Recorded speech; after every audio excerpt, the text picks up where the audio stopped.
life engineering, processes that combine science, wisdom, and spirituality to build a life of alignment. Joining Dr. Pat is your host, Gabriela Embon, bringing you bi-weekly wisdom nuggets, your step-by-step guidance to build a life of no regrets. Stay tuned as they uncover powerful processes for you to realize your true potential. Are you ready for some magic wisdom? Life engineering starts now. Hey everybody, I'm Dr. Pat, and I want to welcome you to a great show. This is one of the most important conversations of not only of this year, but as we go into next year, you're going to find it show up over and over and over again. How to open our capacity to trust. Why is this so important? Gabriela, thank you for taking on this topic. I know it's important to me, but it's especially important to you. As you know, look, you are coaching people from all over the world, and they are entrusting their lives to you, their careers to you. From where you sit, talk about trust and how this has showed up in your life and why it's become so significant to you.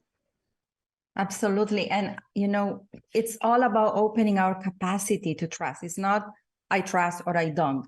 Of course, it's not a black and white. And as we previously in the previous show, we talked about open our capacity for more joy. Here, today, we're going to focus on trust. And I want to start by telling you a story because we are going back we're going back 15 years ago. And I thought that I trust my husband. I was at the time married for 10 years, and I thought I trust my husband very much. And I don't need to open my capacity to trust him more. And then that was put to a test.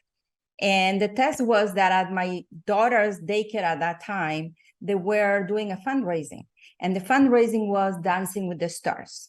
So they asked for parents to volunteer to dance as a competition. They said, we're going to give you an instructor, we're going to teach you how to dance, and you compete, and we're going to make a fundraising out of it. So I said, I'm in, and my husband kind of said, okay, well, if you're in, obviously I'm in too. Although there were groups for women only. And everything was going really smoothly until the instructor said, how about, we were dancing Latin music, okay? And the instructor said, how about we add a jump? Whoa. And I said, sure. I mean, why not? He's taller than me, he's bigger than me, what can go wrong? Well, let me tell you, nothing went wrong, except that I had a very difficult time just throwing myself in the air and expecting him to catch me. And that's when I realized that I could definitely increase my capacity for trust. It was a great exercise. Seriously speaking, it was a great exercise on trusting. Just being in the air and trusting he will catch you. Yeah. Trusting with your body, trusting with your life. So we can always increase our capacity for trust. And I love the word trust.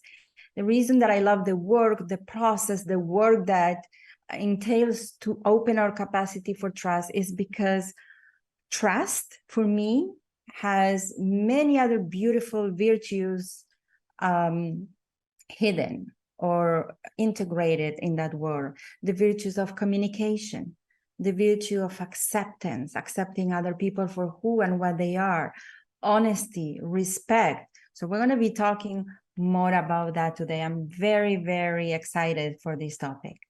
Yeah, it is so seriously important, and it is one of the most least understood. You know, when I think about the word, I didn't think about it very much until I went back to school, and then I was able to reflect on my life and think about what are some of the potholes that caused me to stay stuck in life, to not trust. So you're going to take us through this today, right? Look.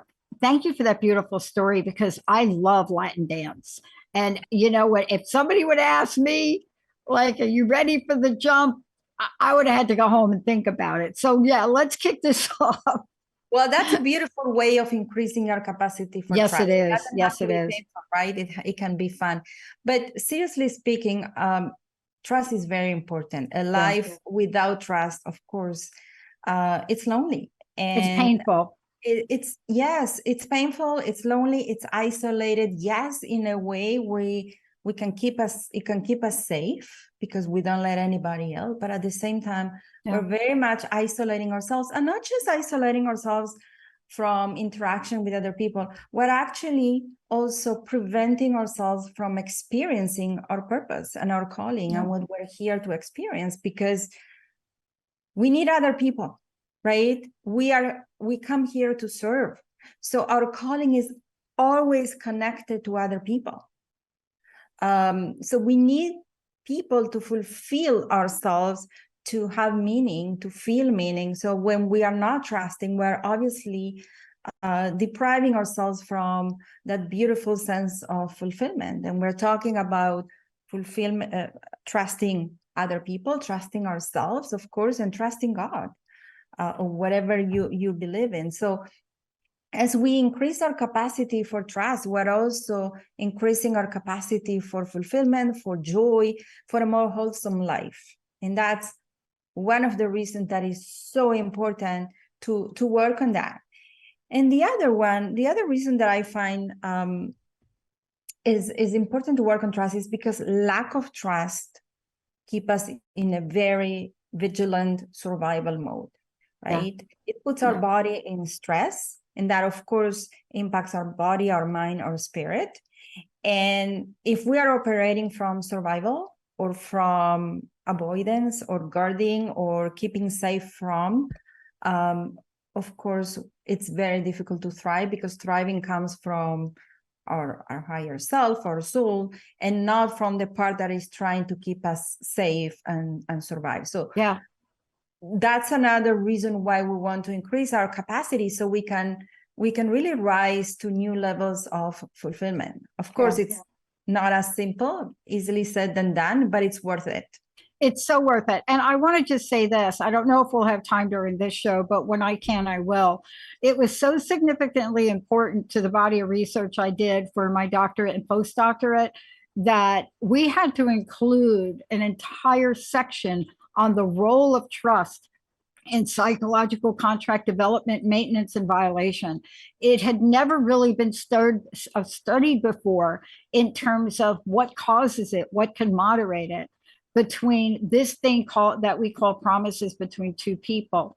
Now, I'm going to stop there because my research was, let's just say, it was the first. There's so much more that we need to learn about it, but you're going to tell us why and how to grow the capacity. Without the capacity for trust, it is so difficult to even think about keeping promises. That's right. And when we don't develop the ability to trust, we keep small. Even in my business, right? I thought I can do everything and nobody's going to do it as me. So as long as I kept that belief, right, and that mindset, it was keeping me small because I can do everything.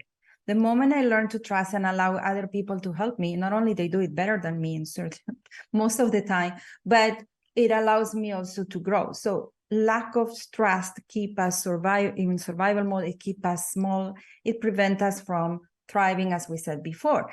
But trust is one of the virtues we come to learn and master. And there's so much to learn about that. Let's take a look at the history. When you are in the womb, right, you are in complete trust. Not that you're asked, but you are in complete trust that all your needs are being met. So as children, we inherently trust our parents. We trust that they will provide our needs. Even after you're born, you trust that your parents will provide all your needs, right?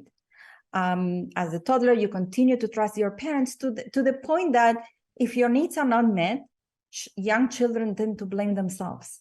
They will not blame their parents, right? And if you look at how we often play with babies, we throw them to the air, right? We throw babies to the air and they trust we will catch them. They usually laugh hysterically and they don't doubt that we will catch them, right? It's fun. So, and then of course, as we grow up, as you use the word promises, people break our trust, break promises, and we start believing that people are not trustworthy, but also we start doubting ourselves, because clearly I cannot trust myself if I entrusted this person with my secret and that person went away and told everybody else, right? Yeah. So I cannot trust my intuition, I cannot trust myself. Yeah. So those broken promises not only create a lack of trust towards others, but also affects our self-trust, which is also very important to develop as well, our judgment as well. So that's when we understand we have to do healing. We all carry betrayal, right? Betrayal is when somebody broke our trust. The feeling we usually feel is betrayal. Some people say, you stabbed me in the back, you used that information against me. We all carry betrayal, and it's our job to do the healing. The more we heal the betrayal from the past, the more we learn discernment about trust. Trust should not be given automatically. Right. It should be an option that people can earn your trust. You are open, you go, I'm open for business. I'm open for my trust to be earned. Show me, and then I will give you my trust. But in the beginning, children give trust automatically without that discernment. So that's part of what we are here to learn. Yeah. Enormous capacity. Children have enormous capacity for trust out of the get-go, right? Until something happens or something is said to cause them to modify it, right? But out of the gate, they trust you're going to feed them. They trust you're going to care for them. They trust that you're not going to be mean to them. They trust ... fill in the blanks, right? I cry, you're there, mom. I mean, they do trust that until the point they can't anymore. And so when they can't, it causes, let's just say a blemish on their capacity to trust. And that's what you're talking about. We learned this at an early age. And so now what you're talking about is we have to heal this in order to expand our capacity as adults. That's right, because when we learn it at an early age, there's no discernment, right? We assume that we can trust everybody. And as promises are being broken or people break our trust, then we tend to go to the other extreme. Well, the brain goes, I'll fix this. I'll trust no one, just myself. And that's when the healing is the understanding that not everybody has earned our trust, and not everybody is trustworthy or behaves trustworthy. It's to forgive those who betray us, and then have the discernment of who to trust, but also be open for people to earn our trust and learn who should be in our inner circle, right? Because not everybody should be in our circle of trust. I call it our inner circle. But one tip that I have used with myself and with clients in learning to forgive those who betray us, who broke our trust, is to realize what we learned from that. And probably we learn right from wrong. We learn what integrity is, how lack of integrity feels, what loyalty is, what discernment is.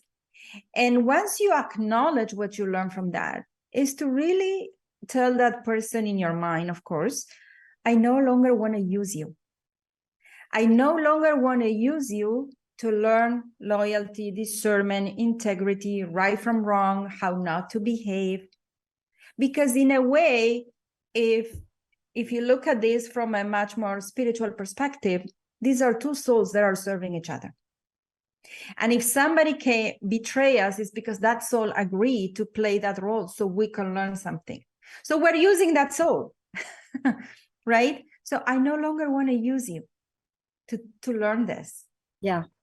How liberating is that? It puts so you, liberating. rather than being the victim, it empowers you to realize that unconsciously you chose this, you learn, and now you consciously can choose to change this, to have it differently. Yeah. Now, look, I want to make sure everybody knows, Gabriela, that, I mean, this is a phenomenal series, but I want to make sure people know how to get a hold of you, how they can become coaches, how they can learn about the Academy, because we have so many people now, especially women, they're looking to expand. You know, they've learned something from the past 3 years. And what they're doing now is, I want to be more. Please tell people how they can do that by learning about what you've created. We have a life coaching certification. Well, at the Coaching Academy, we teach the life coaching certification that incorporates healing and entrepreneurship. But we also teach the beautiful Theta Healing technique from Diana Steibel, the founder, which is a fantastic tool to heal ourselves and to increase our capacity for manifesting more and tapping into all parts of ourselves. Yeah. What's the website people can go to? coachingacademy.net. Yes. Thank you. Look, I want to talk to you about this. It has been well known by social scientists about the importance of trust. It is not well known, nor was it researched, nor has it been since the body of research I did to really look at trust in organizations. But there are several reasons that trust has a very strong influence. And let's just break it down to regular people language. Look, for those of you out there, psychology contracts are very simple. They are the exchange between two people. And before my research, it was never studied between two people. But here's what I want to ask you. It is the exchange. And what we now know about these contracts, better known as promises. Look, if I say, Gabriela, I'm going to do a show with you today, right? I am promising to do a show, and on my end, I'm obligated. If I don't show up, that is a broken promise. You will not trust me anymore. So let's carry this forward and talk about how we can expand our capacity to trust. And I'll tell you this, despite the exchange process being broken, right? Yes, because nobody, that's right, nobody is perfect. You know, one of the probably, you talk about organizations, but I think that the institution that is so much built on trust is the Army. When people are in difficult situations, when they are in survival situations, they have no choice. They learn to trust each other out of no choice, right? Oh, yeah. So when we are in survival, we tend to have an easier time trusting people and trusting God because we have no choice, right? And everybody, unite people for a common cause, which is to survive, clearly. But what happens when we're not in the Army? What happens when we are not in that situation? Hopefully we're not in those situations. How do we actually foster and build trust in our relationships? And again, the trust, we want to build trust with ourselves, we want to build trust with God, and we want to build trust with people. And it all boils down to communication and connection, right? Yeah. So I would like to share some tips on how to do that. And then I'll tell you a story about that, a test that I was put into by my son. Okay, let's talk about 5 tips to increase trust in our relationships. One is, of course, to set clear boundaries and values of what's acceptable and what's not acceptable in their relationship, whether it's at work with my colleagues, whether it's in the Army, whether it's with my partner, whether it's with my kids. When we have these clear boundaries and we say, this is what's my red line, this is what's acceptable and what's not, we are fostering respect and safety. Because if I know what lines are not to cross, then the other person that I'm in a relationship with will feel safe, right? So again, communication of the red lines, of the values and the boundaries. The second one is a different type of communication. It's communication of the goals, right? Have clear goals and make sure that everybody is aiming the same direction. Everybody's going to the same direction. Everybody's in the same goal boat and working towards the same goal. That also help us develop trust. Obviously, in the Army, it's very clear what the goal is, to do what you have to do and stay safe. But in our relationships, especially with partners, sometimes in families, we see that everybody has no clue where they're going. And that, of course, will weaken the relationship and create the opposite. Oh, you betray me. Well, we haven't communicated. We're not all going to in the same direction. So communication of goals, extremely important. Boundaries, where we're going. And making sure, the third one is that we communicate to understand. We don't assume, and we ask plenty of questions. We want to understand, because usually the first level of communication is coming from a defensive mode or the upper layer, but we don't understand what's under. So we want to understand what's motivating somebody, what's making somebody tick, why they're doing what they're doing. Most of the time it's not because they want to betray us. There's something else. So communication to understand is the third one. The fourth one is respecting the differences. So people can feel safe to be who they are, don't compare people, and respect everybody as they are. When people feel that you don't want to change them, right, they feel safe and they trust you. I trust you because I know you don't want to change me. I know you accept me. That's why I said that trust has acceptance in it. You accept me as I am. And the last and the fifth is to nurture the relationship, to spoil the other person, to see what's good in the other person, to make them feel good, right? Not just to make them feel safe, but to elevate them, to make them feel good. So when I'm elevating myself, I'm also helping those around me elevate themselves too. And I find that these are 5 critical points that when we start becoming aware and making the effort to operate that way, we are building relationships that are built on trust. And the level of fulfillment in those relationships is unprecedented. Yeah. Does it make sense? Look, it's the foundational piece for all that we are. I mentioned to you earlier at the top that we've come out of 3 years. So people call it whatever you want, but people are forever changed. They are now attempting to build their capacity to trust again. But even more than that, we can look at the personal relationships in our lives, and we could take a look at how can we nurture that relationship. How can I today now see the good in people? Can I do that one tip that you just left us with for a moment? If I just focused on that, how might my day change for the better, right? Isn't that what we're trying to say here too? Absolutely. And for me, the ultimate test is with teenagers, right? Because teenagers don't trust their parents. And it's okay, it's meant to be that way, so they develop their identity. But the other day, my son, I talked to him about something, and then he came out of the room and said, I don't remember, did you ask me to do something?